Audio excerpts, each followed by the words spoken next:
오렌지 카운티가 빠르면 내일부터 주정부 감시 리스트에서 제외될 전망입니다. 방역 상황이 2주간 유지되면 학교 대면 수업도 재개할 수 있습니다. 한인은행 뱅크 오브 호프를 사칭한 보이스피싱이 기승을 부리고 있습니다. 송금에 문제가 생겼다며 개인정보를 요구하는 수법을 쓰고 있습니다. LA시 검찰이 지난 5월 다운타운에서 발생한 화재와 관련해 한인 건물주 등을 기소했습니다. 위험물질을 불법 보관한 혐의 등을 문제 삼았습니다. 국가주에 동시다발적으로 발생한 산불이 계속 번지고 있습니다. 서울 면적의 4배 가까운 산림이 산불로 전소됐습니다. 민주당이 바이든 전 부통령의 후보 수락 연설을 끝으로 나흘간의 전당대회를 마쳤습니다. 트럼프 대통령은 남의 잔치에 재뿌리는 행보를 이어갔습니다.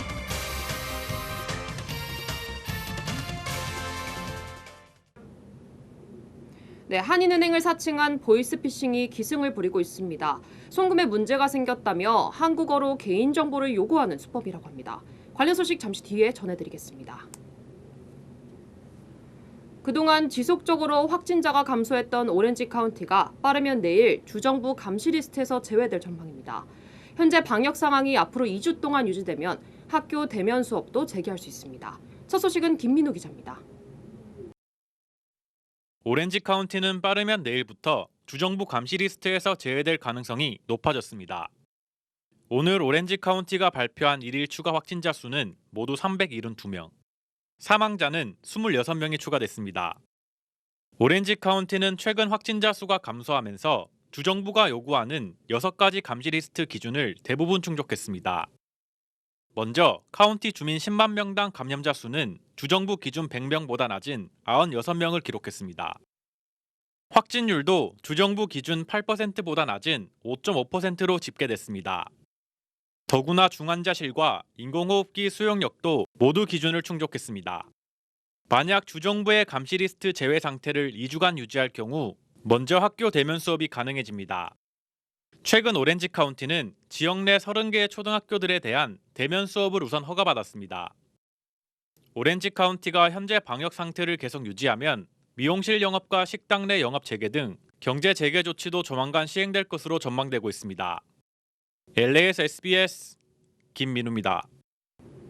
네, 캘리포니아주 차량 등록국 DMV가 민원인 대상 코로나19 방역 검사를 한층 강화합니다. DMV는 지역 사무소를 방문하는 모든 민원인들을 대상으로 입구에서 발열 검사를 실시한다고 발표했습니다. 운전면허 주행시험도 발열 검사를 통과해야만 치를 수 있습니다. 이와 함께 직원과 민원인들의 마스크 착용과 거리 두기 유지 등 안전 지침도 실시할 방침입니다. 유명 한인은행을 사칭한 보이스피싱이 최근 기승을 부리고 있습니다. 한국어로 송금에 문제가 생겼다며 개인정보를 요구하는 수법이라고 합니다. 이사면 기자가 한인타운을 취재했습니다. 한인은행으로부터 전화를 받은 30대 강모 씨. 강 씨가 거래하는 은행에서 전화가 걸렸습니다. 한국어를 구사하는 은행 여직원이 송금한 돈이 보내지지 않았다며 개인 정보를 물어봤습니다.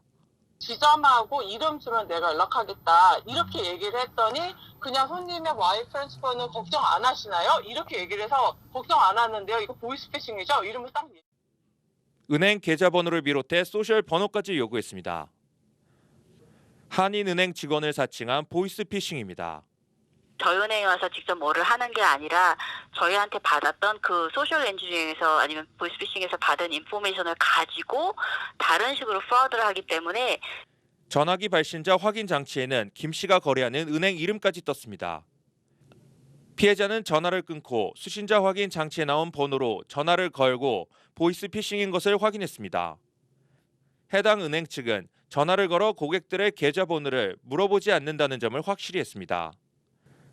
또한 전화를 통해 전체 소셜 번호를 요구하지 않는다는 부분도 거듭 강조했습니다. 부자 넘버는 저희가 거의 여쭤보지 절대로 않고요. 소셜 시큐리티를 물어본다고 하더라도 구자 넘버를 물어보시는 경우는 절대로 없다라고 아시면 좋으실 것 같아요. 그리고 전문가들은 보이스피싱이 의심 가는 전화를 받으면 즉시 전화를 끊고 해당 업체에 연락해 확인할 것을 당부했습니다. LA에서 SBS 이사면입니다. 네, LA시 검찰이 지난 5월 LA 다운타운 화재와 관련해 한인 건물주를 기소했습니다. 위험물질을 불법으로 보관하고 공중보관에 심각한 위협을 가한 혐의 등입니다. LA시 검찰이 다운타운의 한인 건물주와 운영진 등을 상대로 고소장을 제출했습니다. 지난 5월 16일 다운타운 이스트 3가 창고에서 발생한 대형 폭발 화재 사고와 관련된 것입니다. 마이크 퓨어 LA시 검사장은 화재가 발생한 건물의 소유주인 스티브 성호 이 씨를 총 135개 혐의로 기소했다고 밝혔습니다. 해당 건물과 주변 거리는 마리화나와 전자담배 관련 제품들을 제작, 판매하는 곳이 집중된 것으로 알려졌습니다. 시검찰은 이 씨가 관련 비즈니스를 운영하면서 위험한 화학물질들을 제대로 관리해오지 않았다고 강조했습니다. 위험물질 표시를 하지 않는 등 소방법 규정을 위반하고 불법 보관을 해왔다는 겁니다. 결국 대형 폭발 사고로 이어졌고 11명의 소방관이 신체 일부를 잃는 등 심각한 부상을 입었습니다. 시검찰은 연방 주류담배 화기 및 폭발물 단속국 그리고 LA 경찰국과 이 씨를 추가로 기소하는 방안까지 논의하고 있습니다. 혐의가 인정되면 이 씨는 최대 68년형과 거액의 벌금형도 선고받게 될 전망입니다. 이 씨에 대한 예심은 오는 11월 19일 진행될 예정입니다. 북가주 곳곳에서 발생한 산불이 계속 번지고 있습니다. 서울 면적의 4배 가까운 산림이 산불로 전소됐는데 무려 11만 명의 주민들에게 대피령이 내려지기도 했습니다. 이사면 기자의 보도입니다. 폭염과 함께 대형 산불이 잇따라 발생하고 있는 캘리포니아주. 특히 북가주에서 발생한 대형 산불로 77만 에이커가 전소됐습니다. 산불로 5명의 사망자까지 발생했습니다. 더구나 산불로 11만여 명의 주민들까지 대피했습니다. 폭염으로 산불 확산을 부채질하고 있습니다. 에어앤유 번개 복합 산불은 22만 에이커를 태웠습니다.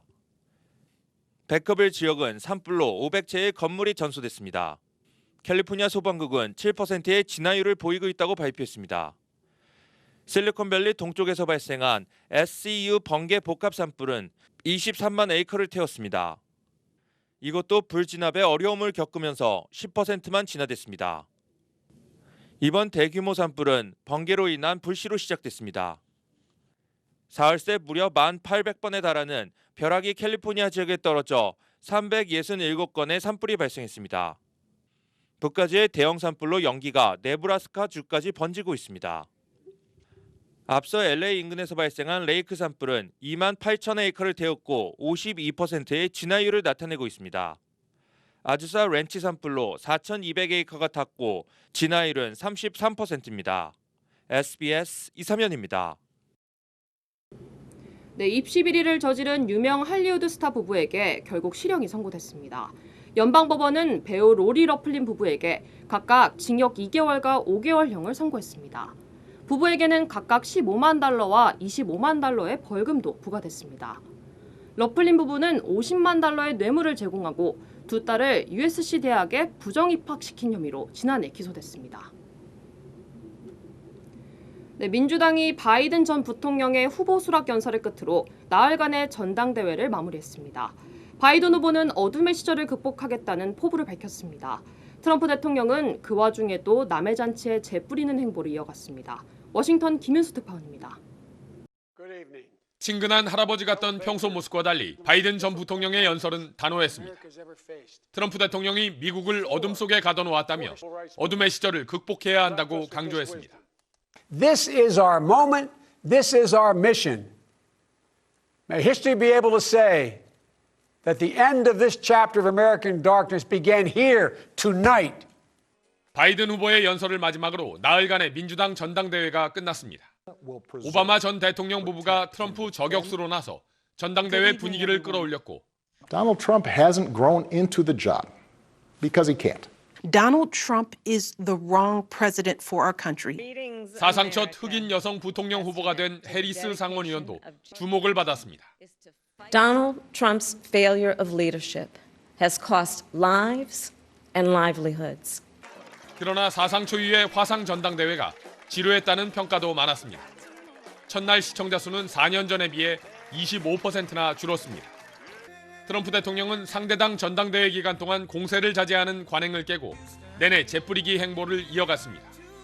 마지막 날은 바이든 후보의 고향에서 맞불 유세를 벌이고 Joe Biden is a puppet of the radical left movement that seeks to destroy the American way of life. 바이든 수락연설 직전엔 TV 출연까지 했습니다. 다음 주엔 곧바로 공화당 전당대회가 나흘 동안 이어질 예정이어서 유례없는 코로나 사태에 썰렁했던 미국 대선 분위기도 점점 달아오를 걸로 보입니다. 워싱턴에서 SBS 김유수입니다. 북한 김정은 위원장이 이른바 위임 통치를 하고 있다고 최근 국정원이 밝혔습니다. 북한 체제에 변화가 있는 것인지 논란이 이어졌는데 전문가들 사이에서는 부적절한 용어였다, 부정확한 표현이었다는 비판이 나오고 있습니다. 김하영 기자입니다. 지난 6월 16일 충격적인 남북 연락사무소 폭파. 사흘 전 김여정 제1부부장은 담화를 통해 비참한 광경을 보게 될 거라며 폭파를 암시하면서 자신의 권한은 김정은 위원장과 당, 국가로부터 부여받은 거라고 했습니다. 어제 국정원의 이른바 위임 통치 평가는 이런 상황들을 설명하려던 걸로 보입니다. 하지만 진보 보수를 떠나 전문가들은 부정확한 표현이라며 싸늘한 반응을 보였습니다. 대단히 잘못된 용어죠. 중대한 권한이 이양이 있어야 되고 그 이양권의 결정권을 행사할 수 있어야 위임 통치란 용어를 사용할 수 있습니다. 핵심인 결정권의 이양이나 위임이 없다는 겁니다. 실제 지난 6월 김여정의 거친 대남 사업도 김 위원장의 보류 한마디로 중단됐습니다. 여기에다 통치 스트레스 같은 표현이 더해지면서 불필요한 혼란을 일으켰다는 비판도 이어집니다. 통치가 불가능하거나 통치의 상당 부분 문제가 있어서 이렇게 한다라는 의미로 이제 해석이 될 수 있기 때문에 적절하진 않다. 전문가들 평가를 종합하면 아버지 김정일의 군 중심 선군 정치와 달리 당과 국가 시스템을 강조하는 김정은식 통치 스타일, 여기에다 제재와 수혜, 코로나, 삼중고 속에서 정책 실패의 책임을 분산시키는 위기관리 차원의 통치술이 겹쳤다는 게 더 적절하다는 겁니다. 네, 세계보건기구 WHO 거브레여수스 사무총장이 과거 스페인 독감 종식에 2년이 걸렸다며 코로나19 유행이 2년 안에 종식되기를 희망한다고 말했습니다. 거브레여수스 총장은 스위스 제네바에서 열린 브리핑에서 지금은 스페인 독감이 유행한 1918년보다 세계가 더 밀접하게 연결돼 바이러스가 빠르게 잘 퍼지지만 이를 멈추게 할 기술과 지식이 있다며 이같이 말했습니다. 총장은 바이러스 퇴치를 위해서는 국제연대가 중요하다고 강조했습니다. 네, 한국 코로나19 관련 소식입니다. 확진자가 700명 넘게 나온 서울 사랑제일교회를 경찰이 4시간 넘게 압수수색해 교인 명단을 확보했습니다. 교회 관계자들이 강하게 반발해 멈췄던 방역당국의 역학조사도 이틀 만에 진행됐습니다. 장훈경 기자입니다. 경찰이 파란색 압수물 상자들을 차량에 싣습니다. 서울지방경찰청 지능범죄수사대는 어젯밤 8시 40분부터 4시간 20분 동안 서울 사랑제일교회를 압수수색했습니다. 교회가 교인 명단 등 제대로 된 자료를 제출하지 않아 빠른 검사와 감염 경로 추적을 방해했다는 혐의입니다. 교회 컴퓨터에 저장된 교인 관련 자료와 광복절 집회 참석자 관련 자료를 일부 확보한 걸로 전해졌습니다. 자료 확보 다 마치신 건가요? 압수수색에 시간이 걸린 이유 좀 말씀해 주세요. 앞서 방역당국은 그제 오후부터 현장 조사를 시도했지만 변호사 등 교회 관계자들이 영장을 요구하며 협조하지 않아 명단 확보가 이루어지지 않았습니다. 강제 수사까지 이루어진 배경인데 압수수색 직후엔 중앙사고수습본부 등 40명으로 이루어진 합동조사단이 현장 역학조사를 벌였습니다. 최초 확진자가 어디서 어떻게 감염됐는지를 중점적으로 따져본 걸로 알려졌습니다. 신도 명부, 또 소모임에 대한 참석자 명부 이런 것들이 있기 때문에 이런 거를 신속히 분석해서 지금 현재 4,066명 명단과 대조를 한 다음에 확진 판정을 받아 치료 중인 전광훈 목사는 외부 불순분자가 교회를 바이러스 테러한 것이라며 음모론을 주장했습니다. SBS 장훈경입니다. 문재인 대통령은 코로나19 사태 이후 최대 위기라며 방역 방해 행위에 대해 단호히 대응하라고 지시했습니다. 현행범 체포와 구속영장까지 언급하며 공권력이 살아있다는 것을 꼭 보여주라고 강조했습니다. 정윤식 기자입니다. 서울시 재난안전본부를 찾은 문재인 대통령은 사랑제일교회 교인과 광화문 집회 참석자 명단을 확보했는지부터 물었습니다. 아직 확보 중이란 대답에 문 대통령은 착잡한 표정으로 한동안 말을 잇지 못했습니다. 정말 걱정이 돼서 왔습니다. 걱정이 매우 큽니다. 코로나19가 우리나라에 들어온 이후에 최대의 위기라고 말할 수 있을 것 같습니다. 악화일로인 확산세, 그 위기의 중심에 있는 서울의 방역이 무너지면 전국이 한꺼번에 무너지는데 일부의 조직적 방해와 대대적인 가짜뉴스 때문에 정부의 방역 조치가 방해받고 있다고 대통령은 개탄했습니다. 교인 명단 제출 거부나 도주, 방역 요원 폭력, 그리고 정부가 검사 결과를 조작한다는 식의 가짜뉴스 유포 세력에 대해 문 대통령은 단호한 법적 대응을 지시했습니다. 현행법 체포라든지 구속영장을 청구한다든지 이렇게 엄정한 법 집행을 보여주기 바랍니다. 이 공권력이 살아있다라는 것을 국민들에게 꼭 보여주시기 바랍니다. 법무행안부 장관과 방송통신위원장도 담화를 발표하고 방역 방해 행위에 대한 무관용 원칙을 밝혔습니다. 추미애 장관은 악의적으로 방역 활동을 방해할 경우 구속 수사를 원칙으로 하고 법정 최고형을 구형하겠다고 경고했습니다. SBS 정윤식입니다. 지난주 광복절 서울 광화문 집회 관련 확진자는 사랑제일교회 사람을 빼고도 전국적으로 87명까지 늘었습니다. 방역당국은 이번 주말이 가장 고비라며 주말 이후 상황을 살펴보고 거리 두기 3단계 격상도 검토하겠다고 밝혔습니다. 한지영 기자가 전해드립니다. 점심시간 서울 여의도 일대입니다. 대부분 시민이 마스크를 잘 착용했지만 일부는 여전히 마스크를 턱에 걸치고 얘기를 나눕니다. 저기 흡연부스에서 지금 사람들 모여가지고 하는 거 보면 잘 안 되고 있는 것 같아요. 사회 전반의 방역의식이 약해진 가운데 당국은 이번 주말을 고비로 보고 있습니다. 현재 유행 규모와 확산 속도는 방역 조치로만으로는 억제하는 데는 한계가 있는 상황입니다. 어떤 상황, 어떠한 장소, 어느 지역에서나 다 위험이 있다라고 보고 있습니다. 코로나19 평균 잠복기를 감안하면 광복절 광화문 집회 이후 일주일이 지난 내일부터 확진자 수는 급증할 수 있습니다. 2단계로 강화된 사회적 거리두기 효과가 제대로 나타날지 역시 이번 주말이 관건입니다. 그 사회적 거리두기 프로그램을 하는 것의 효과가 보통 5일에서 일주일 지나면 나타나고 집회의 영향에 대한 효과를 다 종합적으로 판단할 수 있는 시점이 지금 이번 주말이 되겠습니다. 당국은 주말에도 내내 코로나 확산세가 유지되면 거리두기 3단계 격상을 검토해야 한다고 밝혔습니다. 거리두기가 3단계로 격상되면 10명 이상의 모임이 금지되고 필수적인 공공기업 활동만 허용되는 등 경제활동과 일상생활에 엄청난 제약이 초래됩니다. 당국은 이번 주말 집에 머물기, 불가피하게 외출을 하더라도 마스크 제대로 착용하기 등 2가지만은 반드시 실천해달라고 당부했습니다. SBS 한지연입니다. 네, 한인들도 많이 거주하는 오렌지 카운티가 곧 주정부 감시 리스트에서 제외될 전망입니다. 그동안 확진자 수가 지속적으로 감소하는 등 방역 기준을 대부분 충족시켰다는 분석입니다. LA 카운티도 6개 가운데 5개 부분을 충족시킨 상태입니다. 방역에 조금 더 노력하고 나부터 솔선하면 상황은 나아질 수 있습니다. 하지만 언제나 그렇듯 방심은 금물입니다. 안전하고 즐거운 주말 보내시기 바랍니다. 이분 뉴스 마치겠습니다. 고맙습니다.